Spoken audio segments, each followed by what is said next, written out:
Sienna is an 11-year-old lioness mother of 3. She was attacked by a great horned buffalo on April 4. The attack took place at Masai Mara National Reserve in Kenya.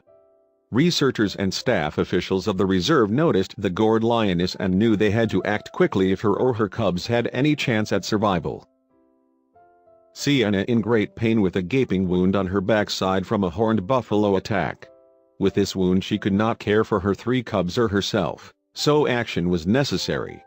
Kenyan Wildlife Service veterinarian, Dr. George from Nairobi, flew into the reserve with his team of professionals to help Sienna.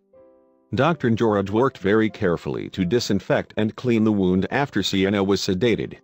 She was administered long-term antibiotic injections, thick stitches that would wear away after healing, and a large amount of green clay which speeds up the healing process.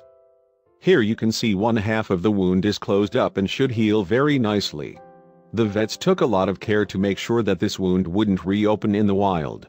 After about an hour and a half of surgery, Sienna woke up a new lioness and within 2 days was seen squatting to pee without hesitation or discomfort.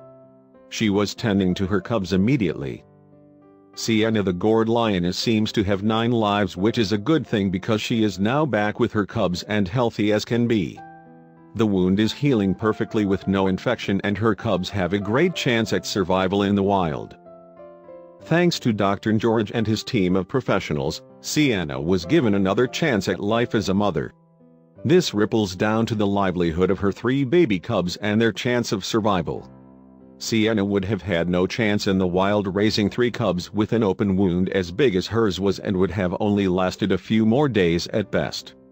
Her cubs would soon follow her terrible fate. If it weren't for the Wildlife Service veterinarians, Sienna and her 3 cubs wouldn't have been so lucky.